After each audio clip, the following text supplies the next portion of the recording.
하나님께 예배하러 나오신 모든 성도님들에게 우리 주 예수 그리스도의 은혜와 평강이 함께 하시기를 바랍니다. 우리 인간에게 배고픔이라는 것은 참으로 견디기 힘든 것입니다. 창자가 쓰라린 고통은 참으로 버겁습니다. 어렸을 때는 밥 한 끼 안 먹어도 괜찮았는데 나이가 들수록 한 끼만 못 먹어도 배고픔이 느껴지고 어떨 때는 신경질까지 납니다.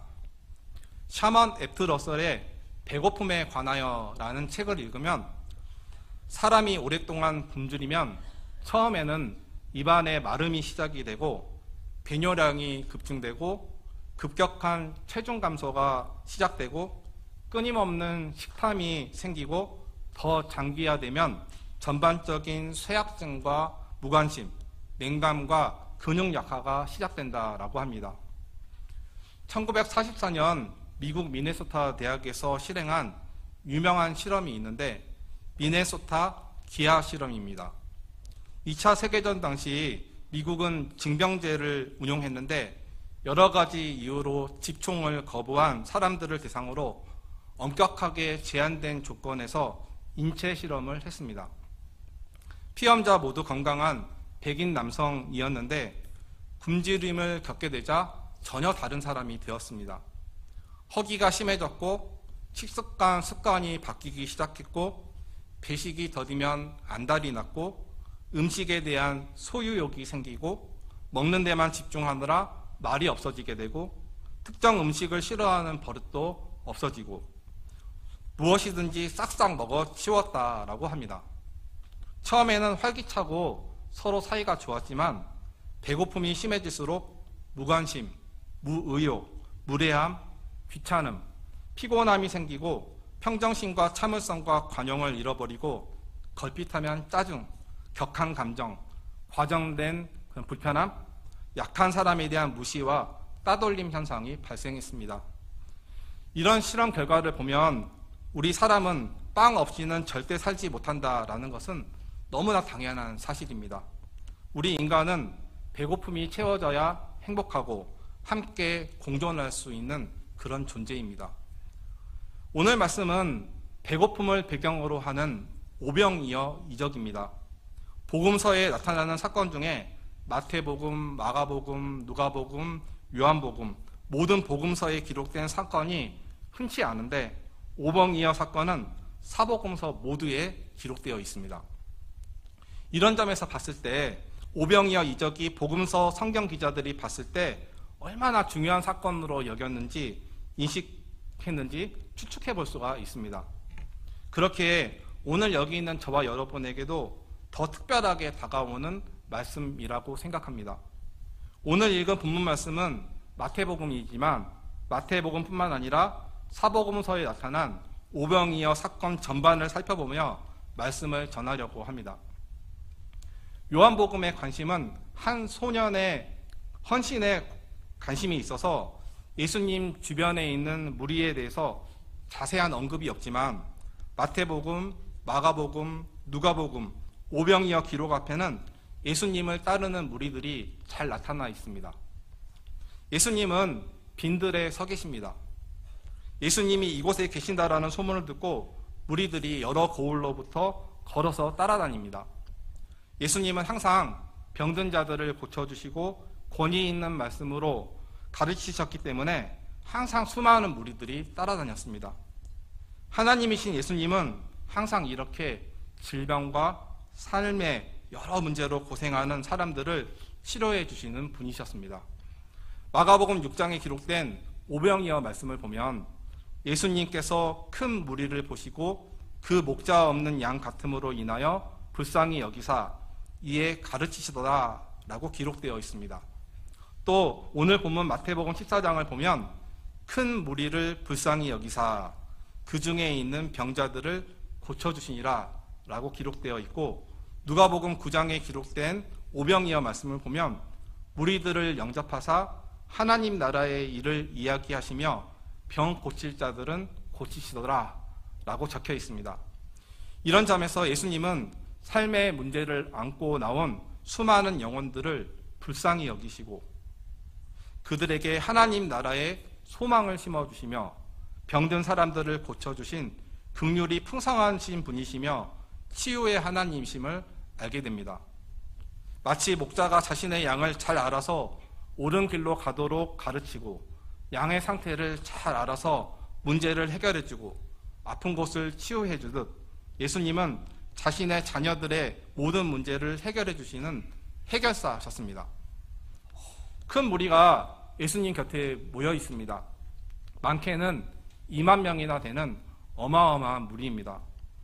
이 당시 인원수를 셀 때 여자와 어린 아기는 세지 않았기 때문에 5천 명에서 플러스를 해야 하기 때문입니다.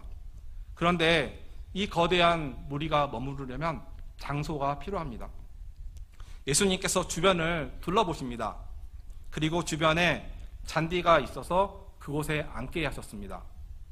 요한복음 6장 10절을 보면 예수님께서 큰 무리들로 앉게 하라 하셨는데 그곳에 잔디가 많은지라 라고 기록하고 있습니다. 마가복음 본문은 더 자세히 묘사하고 있습니다. 가장 최근에 번역된 새한글 성경을 보면 예수님이 제자들에게 명령하셔서 모든 사람이 먹을 수 있도록 모둠을 지어 푸른 풀밭에 자리 잡고 앉게 하라고 하셨다라고 번역하고 있습니다. 또 우리가 조금 전에 읽은 개역개적 성경을 보면 이렇게 번역하고 있습니다. 마가복음 6장 39절을 우리 함께 읽도록 하겠습니다. 제자들에게 명하사 그 모든 사람으로 때를 지어 푸른 잔디 위에 앉게 하시니. 그렇습니다. 예수님은 자신을 따르는 무리들을 푸른 풀밭에 누이게 하시는 분이십니다. 요한복음 6장 4절을 보면 태양력으로 3월, 4월에 있었던 6월절이 가까운 시점이었기 때문에 갈릴리 바다 북동쪽 한적한 해변에 위치한 오병이어가 일어난 장소 베세다에는 만물이 생동하는 봄을 맞아 사람들이 편히 쉴 수 있는 넓은 잔디가 펼쳐져 있었을 것입니다. 그렇게 저는 이 말씀을 읽을 때마다 큰 은혜를 받고 감격합니다. 여호와는 나의 목자시니 내게 부족함이 없으리로다. 그가 나를 푸른 풀밭에 누이시며 쉴만한 물가로 인도하시는도다 라는 시편 23편 1절 2절 말씀처럼 예수님은 지치고 병들고 삶의 문제에 가득 안고 나온 자신의 자녀들을 푸른 풀밭에 앉도록 하시는 분이셨습니다. 오병이어 현장에서 예수 그리스도를 통해 목자 되신 하나님을 복음서 기자의 묘사를 통해 느낄 수 있다니 정말 은혜롭습니다. 오늘 말씀을 보면 예수님과 큰 무리가 한 공간에 있습니다. 그런데 그 공간이 어디인지 아십니까? 마태복음, 마가복음, 누가복음 모두 그곳을 빈 들이라고 표현하고 있습니다. 먹을 것이 하나도 없는 공허한 벌판입니다. 그것도 모자라 날이 저물어 눈에 띄게 캄캄해져 버렸습니다. 어두워진 빈들에는 아무런 희망이 없습니다. 빈들은 배고픔을 채워줄, 생명을 이어줄 그 어떤 것도 없는 장소입니다. 그런데 여기서 큰 문제가 발생하게 되는데 먹을 양식이 떨어진 것입니다. 사랑하는 여러분, 그렇다면 어떻게 해야 하겠습니까? 당장 먹을 것이 있는 곳으로 떠나야만 하는 것입니다. 무리들로부터 조금씩 거두어도 먹일 양식을 구하기 위해서는 약 200데나리온이 있어야 했습니다. 노동자 한 명에 7에서 8개월 임금입니다. 하지만 설령 이런 돈이 있다고 가정하더라도 양식을 구하려면 양식이 있을 만한 곳으로 구하러 가야 합니다. 마치 밤늦게 허기가 져서 야식을 사 먹으려고 집 밖으로 나갔고 지갑에는 몇만 원이 있지만 주변에 문을 연 편의점이 하나도 없는 그런 상황입니다. 돈이 있으면 뭐합니까? 쓸 수 있는 곳이 있어야 돈이 되는 것입니다.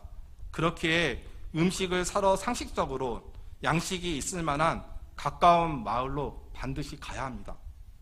빈들로 번역된 헬라어는 에레모토포라는 단어를 씁니다. 장소를 뜻하는 토포에 광야를 뜻하는 에레모가 결합되어서 황량한 불모지를 뜻합니다. 먹을 것이 전혀 공급될 수 없는 장소입니다. 빈들 그 자체에는 쌀 한 톨 나오지 않는 소망이 완전히 없는 자리입니다. 즉 인간적인 희망이 완전히 없는 곳입니다. 사랑하는 여러분, 그런데 저와 여러분도 인생에서 이처럼 어두워진 빈들을 간혹 경험하지 않습니까? 도저히 불가능한 상황에서 가능성이 없음을 말하고 좌절하지 않습니까? 내 앞에 모든 상황들이 캄캄하게 막혀 있어서 한치 없이 희망이 보이지 않는 그런 인생의 갈림길에 서 있을 때 여기서 어떤 방법이 있을까? 불평하게 됩니다. 불안한 미래와 낯선 두려움과 그리고 배고픔이 찾아오면 우리는 인생에서 빈들에서 주저앉게 되어 있습니다. 재능과 은사가 있으면 뭐합니까? 그것을 사용할 수 있어야 재능이고 은사 아니겠습니까?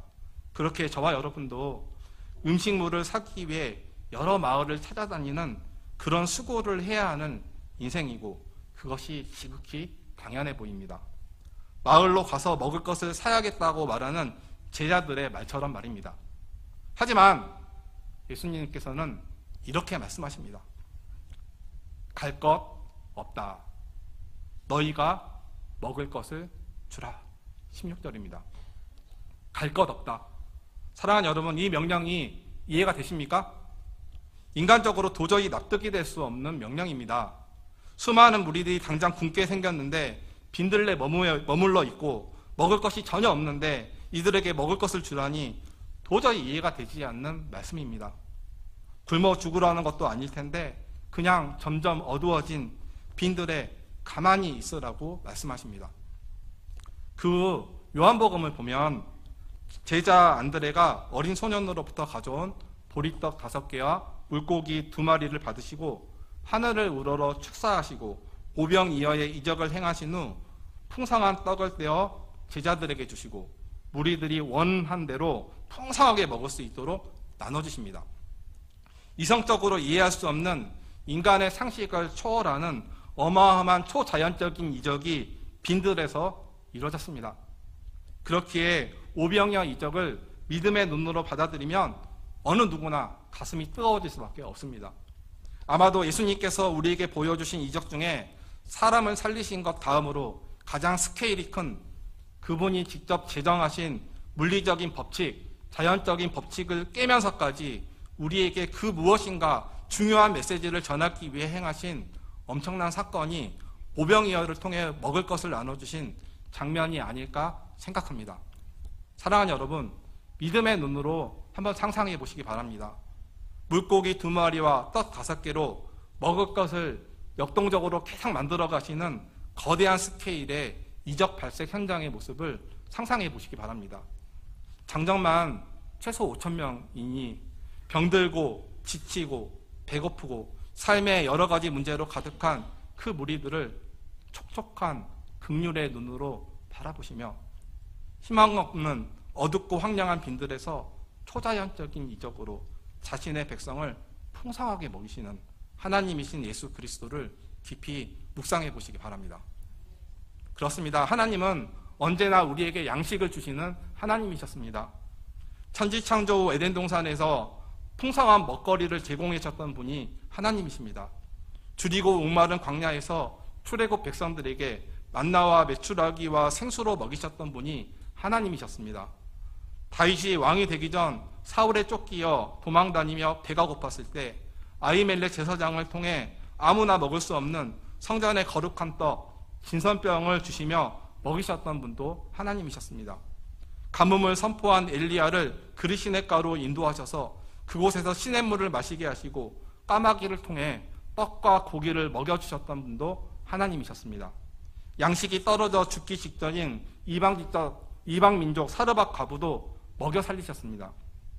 엘리야가 죽고 싶을 만큼 지쳐 있을 때 로뎀나무 아래서 물과 숯불에 구운 떡을 먹여주셨던 분도 하나님이셨습니다. 그리고 오늘 말씀을 보면 성육신하신 예수님께서 배고파 굶을 위기에 놓인 인생에서 문제투성인 자녀들을 친히 풀밭에서 먹여주고 계십니다. 예수님은 부활하신 후에도 엠마오로 가는 제자들에게 물고기를 먹이셨던 하나님이셨습니다.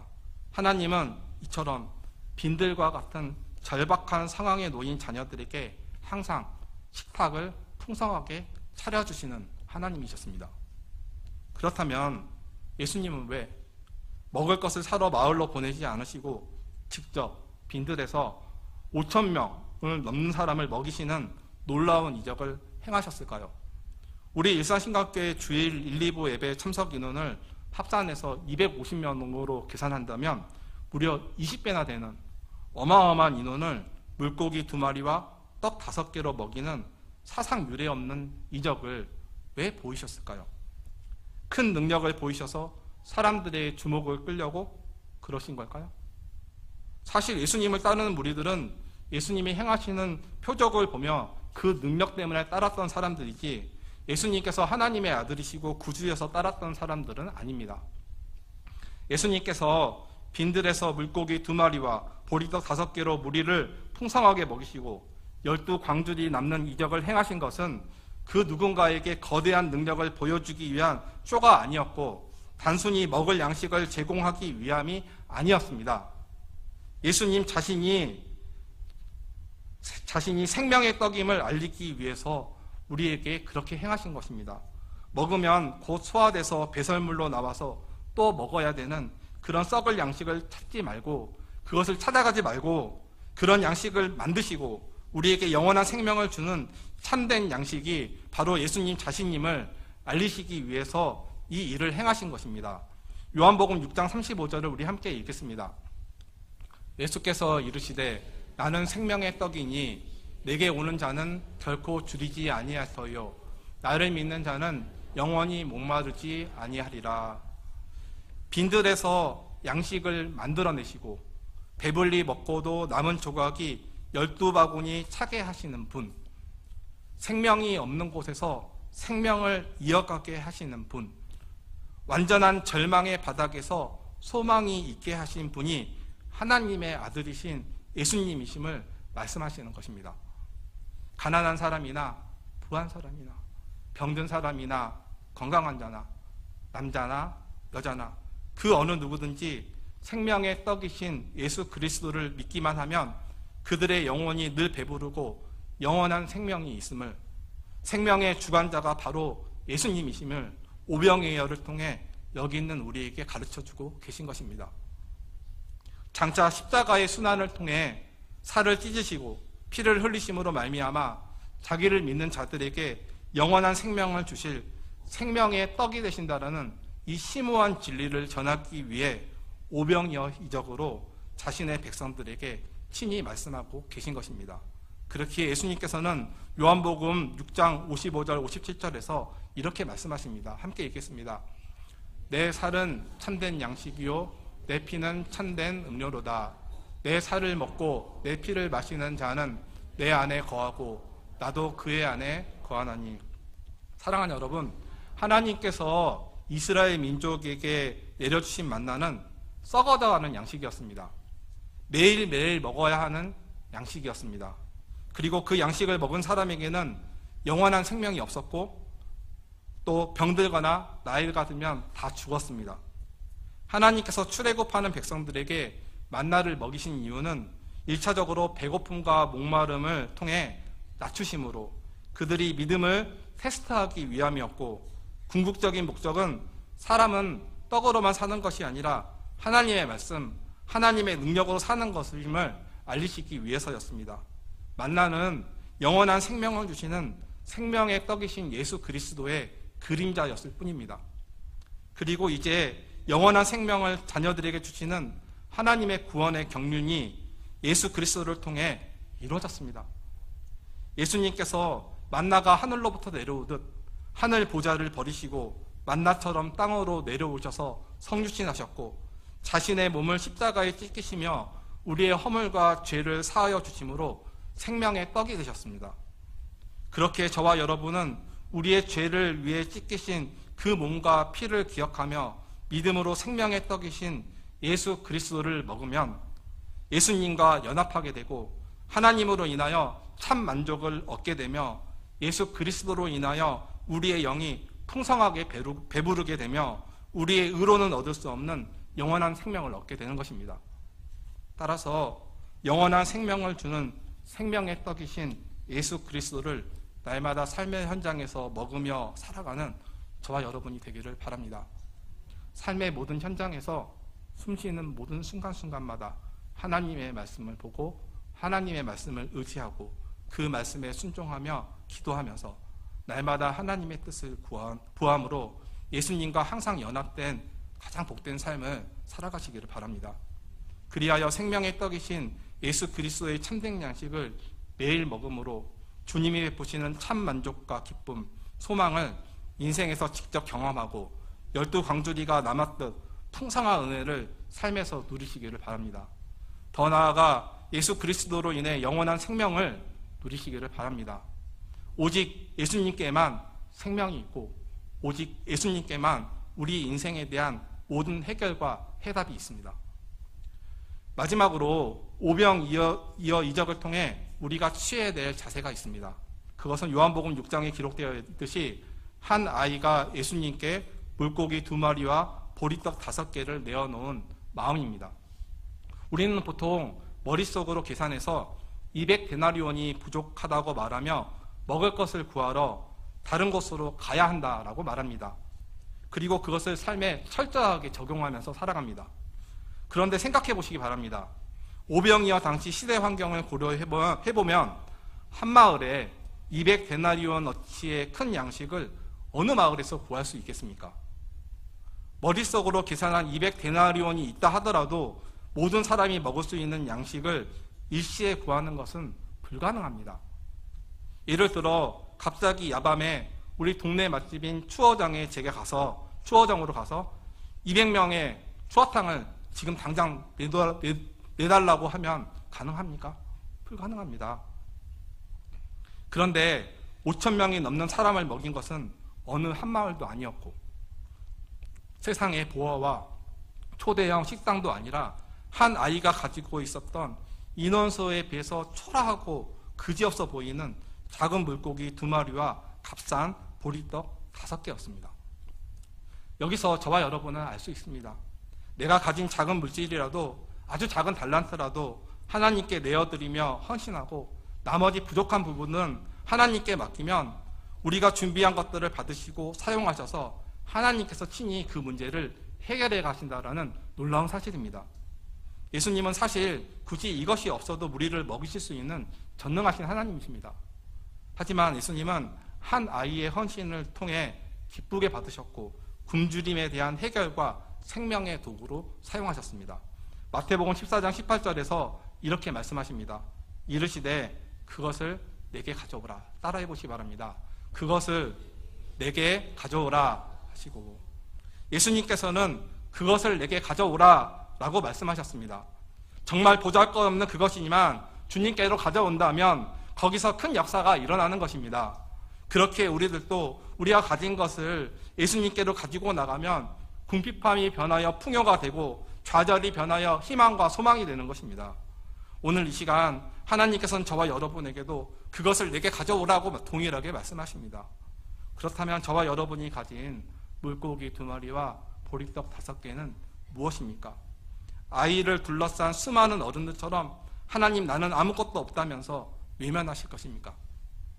오병이어 이적 안에는 이런 한 아이의 귀한 내려놓음과 헌신이 있었다는 것을 다시 한번 기억하시고 마음에 깊이 새기시기를 바랍니다. 사랑하는 여러분, 최선을 다해 우리가 가진 재능과 은사를 개발하고 설령 그것이 별것이 아닐 것 같아 보일지라도 그것을 하나님께 내어놓고 부족한 나머지를 하나님께서 채우시며 사용하시는 이 오병이어의 역사를 저와 여러분의 삶의 현장에서도 기대해야 합니다.